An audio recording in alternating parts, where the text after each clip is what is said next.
Good morning, good afternoon, good evening students. जब भी आप मेरी क्लास अटेंड कर रहे हैं, जो भी टाइम हो रहा है, आई होप आप लोगों के सबके 10th बोर्ड के एग्जाम पेपर अच्छे हुए होंगे, बहुत ही बढ़िया हुए होंगे और आप फुल एनर्जी में अब क्लास 11th में आए होंगे।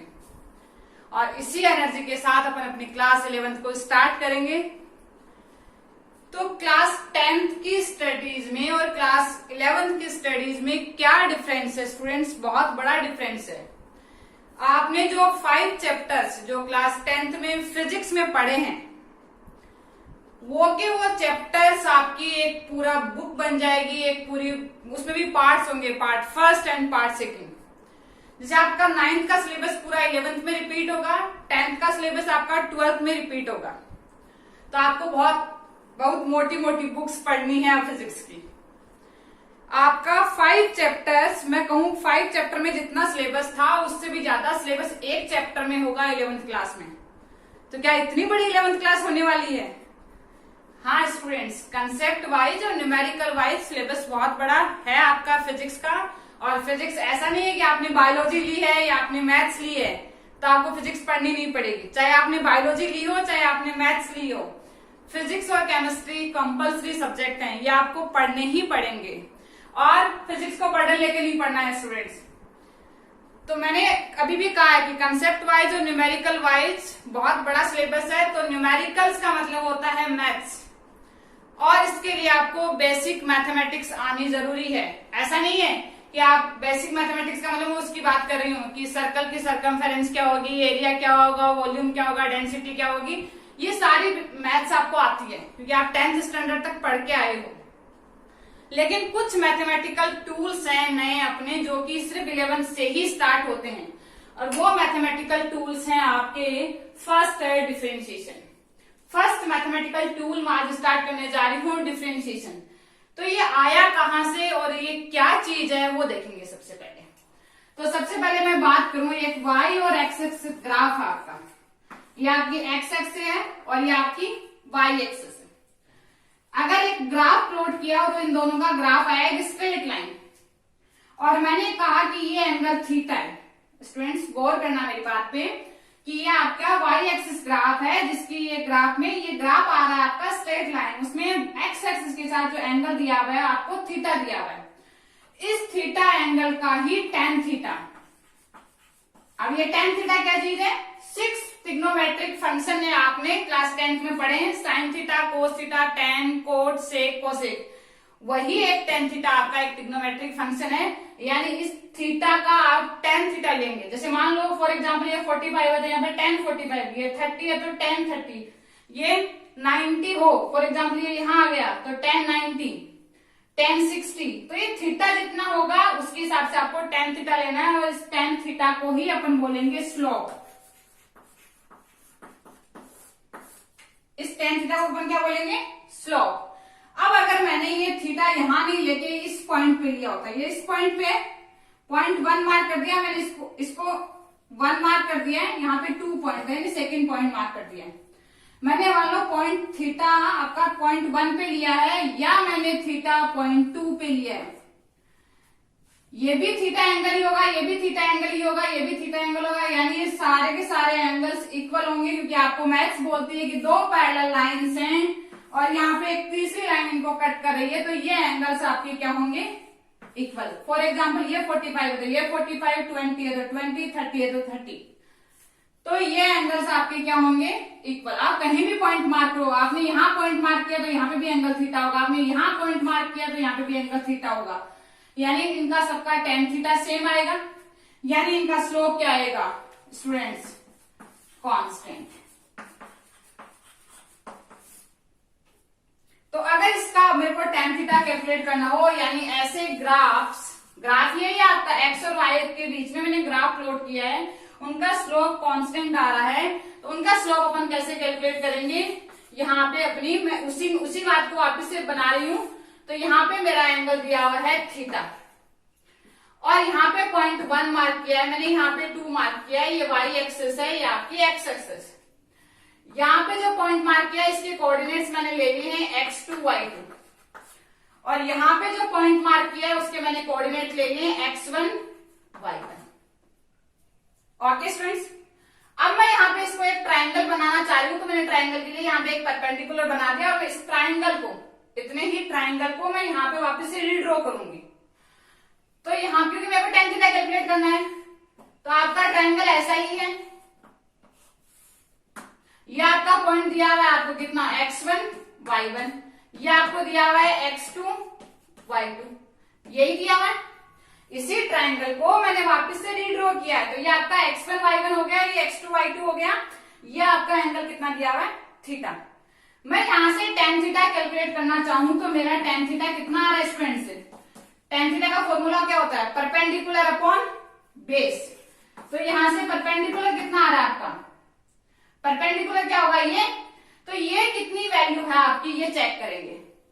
अगर ये y2 है तो यानी यहां से यहां तक की ये कंप्लीट वैल्यू कितनी है आपकी, y2।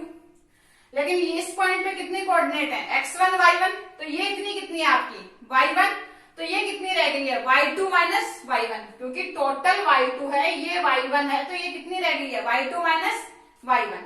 तो यहाँ पे मैंने मार्क कर दिया है y2 माइनस y1, यानी आपका परपेंडिकुलर कितना आ रहा है, y2 माइनस y1। अब अपन बात करते हैं बेस की। अगर मैं बेस की बात करूं तो मुझे ये चाहिए, तो यहां से यहां तक की वैल्यू कितनी है, यहाँ के कोऑर्डिनेट कितना है, ये x एक्सिस है, तो x का कोऑर्डिनेट देखेंगे, x का कोऑर्डिनेट कितना है आपका x2, तो ये टोटल x2 है यहां से यहां तक की, यहाँ का कितना है x1, तो ये x1 है, टोटल x2 है, तो ये कितनी रह जाएगी आपकी x2 माइनस x1। तो यहाँ पे मैंने लिख दिया है x2 माइनस x1, तो ये आपकी वैल्यू बेस कितना आ जाएगा, x2 माइनस x1। यानी आपको किसी कांस्टेंट स्लोप वाले ग्राफ का स्लोप कैलकुलेट करना हो तो tan थीटा किसके इक्वल आएगा, y2 minus y1 upon x2 minus x1। यानी आप कहीं भी कोई भी दो पॉइंट मार्क करो, उनके y का डिफरेंस ले लो और उनके x का डिफरेंस ले लो और उनका रेशियो ले लो, तो वो आपका क्या बताएगा उस ग्राफ का स्लोप। लेकिन ये तभी वैलिड है जब आपका क्या हो, स्लोप कांस्टेंट हो।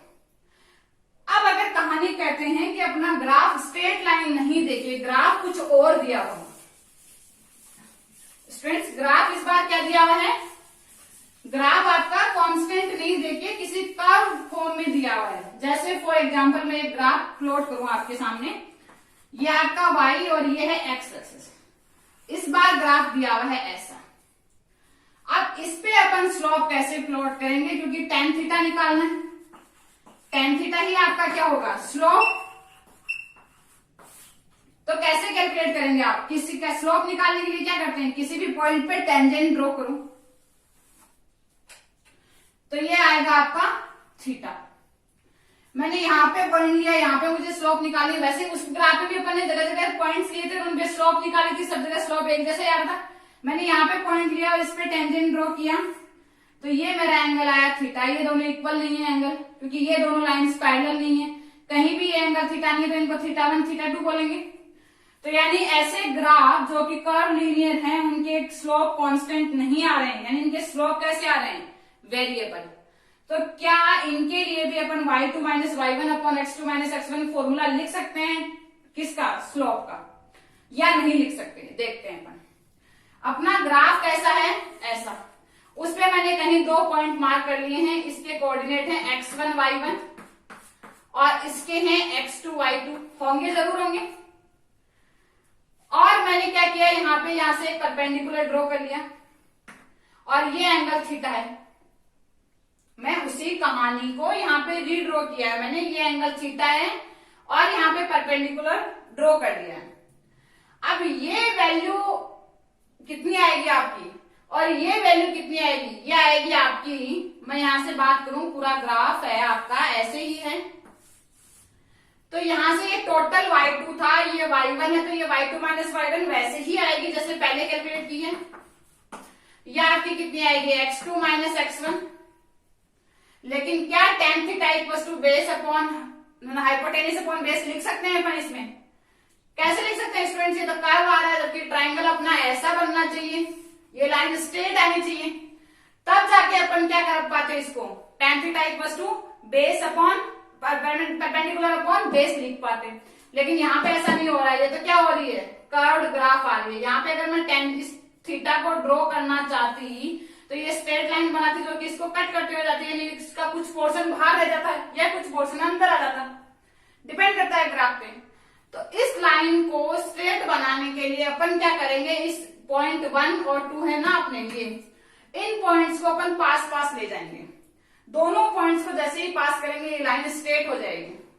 ये क्या कह रहे हो मैम, कैसे स्ट्रेट हो जाएंगी, कुछ समझ में नहीं आया हमें तो। ये आपका सर्कल है, इसका मैंने इतना बड़ा पोर्शन कट किया, देखो आपको कर्व लीनियर लग रहा है, लेकिन मैं अगर इतने से पोर्शन की बात करूं तो मुझे ये स्ट्रेट लाइन लग रही है, स्ट्रेट लाइन है ये। ऐसे ही मैं ये कर्व मेरा पाथ था, इसमें से मैं इस पॉइंट को यहां से उठा के इसके पास में लेके आई हूं। जैसे मैं पॉइंट को पास में लेके आ रही हूं, ये लाइन आपकी क्या बन जाएगी, स्ट्रेट, यानी ये आपका ट्राइंगल बन जाएगा। और इसमें अपन tan theta equals to perpendicular upon base का फॉर्मूला लगा लेंगे। तो अब क्या होगा, tan थीटा इक्वल्स टू आपका क्या आ जाएगा, y2 minus y1 upon x2 minus x1।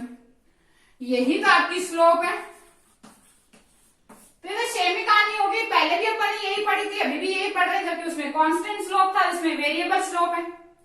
तो क्या डिफरेंस है, आपने इस पॉइंट को शिफ्ट कर दिया ऊपर, पॉइंट 1 को आप पॉइंट 2 के पास लेके गए हो, तभी तो आपकी ये स्ट्रेट लाइन बनी है।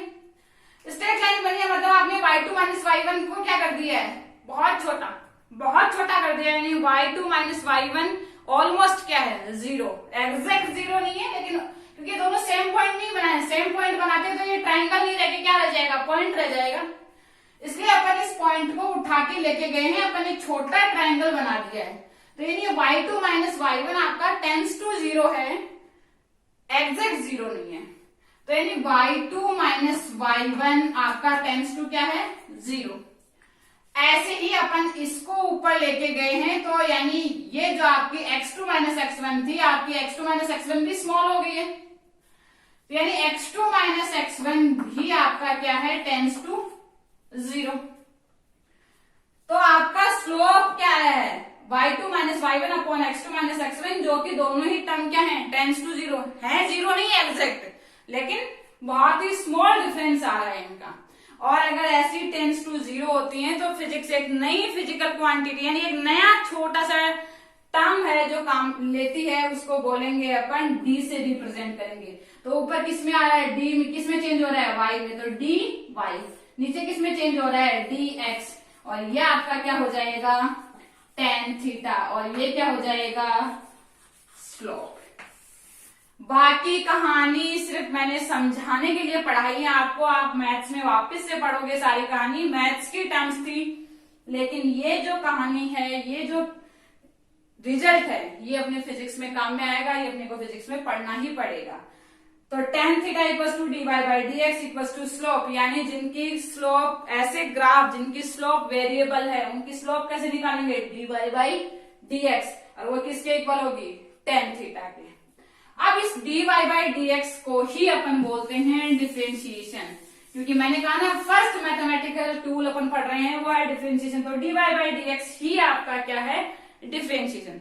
अब ऐसा नहीं होगा कि आपको फिर प्रॉब्लम में लिख के भेजेगा कि इस चीज का आप डिफरेंशिएशन कर दो, मे भी ऐसा लिखा हुआ हो, लेकिन ऐसा नहीं लिख के आपको कैसा लिखा हुआ होगा, इस टर्म को अपन बोलते क्या है वो देखते हैं। आपने velocity equals to displacement upon time 9th standard में पढ़ा है, मैंने पढ़ाया भी है आप लोगों को। तो इसका आपने रेट ऑफ डिस्प्लेसमेंट बोला है, उसको वेलोसिटी बोलेंगे। रेट ऑफ डिस्प्लेसमेंट ही आपकी क्या है, वेलोसिटी। तो यहाँ पे रेट ऑफ डिस्प्लेसमेंट, यानी जो टर्म ऊपर आती है उसके लिए रेट वर्ड काम लेते हैं ना, rate of change of y, rate of change of y with respect to x is known as differentiation. Okay, तो यही आपका जो रिजल्ट निकल के आया है वो है कि rate of change of y with respect to x is known as differentiation of y with respect to x. Okay students, तो ये आप याद रखेंगे कि dy बाई dx ही आपका डिफरेंशिएशन है। अब डिफरेंशिएशन से रिलेटेड अपने पास में बहुत सारे फॉर्मूले हैं, कुछ फॉर्मूलेज को अपन फील करेंगे, कुछ फॉर्मूलेज को अपन डायरेक्ट याद करेंगे, क्योंकि उन फॉर्मूलेज को जिन्होंने मैथ्स स्ट्रीम ली है वो मैथ्स में वापस से पढ़ लेंगे, लेकिन बायोलॉजी वाले स्टूडेंट्स को उनको याद करना है, लेकिन कुछ को अपन फील करके पढ़ेंगे। जैसे आपका फर्स्ट फॉर्मूला है कि आपको ऐसा दिया हुआ होगा y equals to constant, equation दी हुई होगी y इक्वल टू कॉन्स्टेंट और आपका इससे डिफरेंशिएशन पूछेगा कि calculate rate of change of y with respect to x और calculate the differentiation of y with respect to x, कुछ भी लिखा हुआ हो दोनों एक ही बात है। अब आपको y इक्वल टू कॉन्स्टेंट दिया हुआ है तो इसका जो dy बाई dx आएगा वो आएगा स्टूडेंट्स 0। और ये आया कैसे dy by dx equal to 0?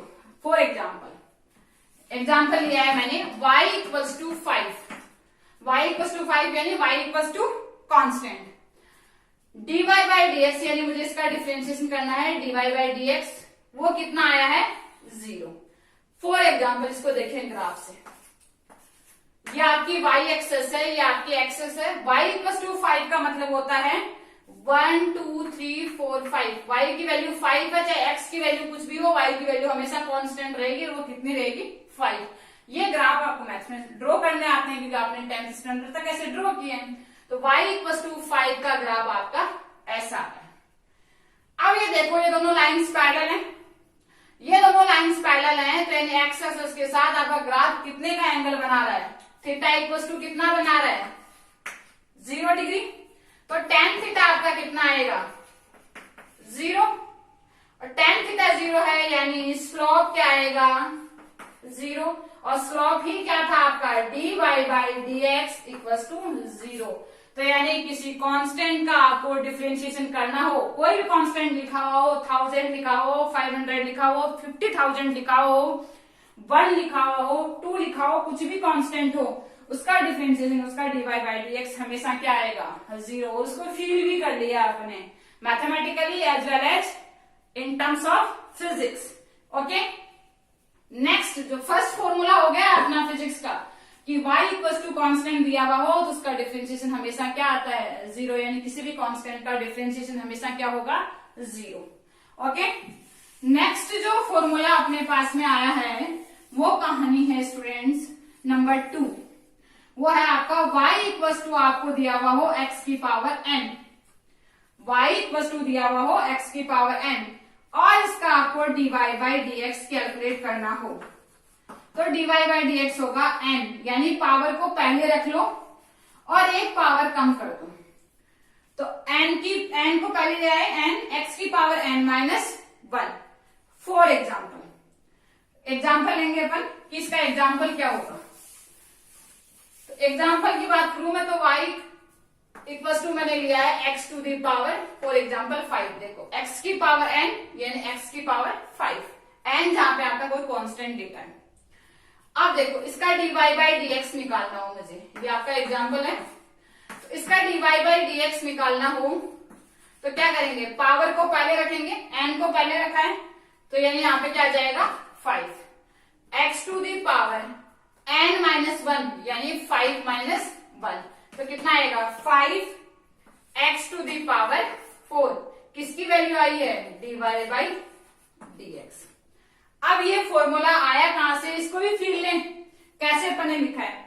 तो इसका अब x की पावर 3 2 1 तो ये तो ग्राफ अपने थोड़े बड़े बन जाएंगे, अभी अपने को समझ में नहीं आएंगे, लेकिन y इक्वल टू x का ग्राफ अपना पड़ा हुआ है, उसी से मैं इस चीज को फील ला के दिखाती हूँ आपको कि कैसे आपके टर्म समझ में आएगी।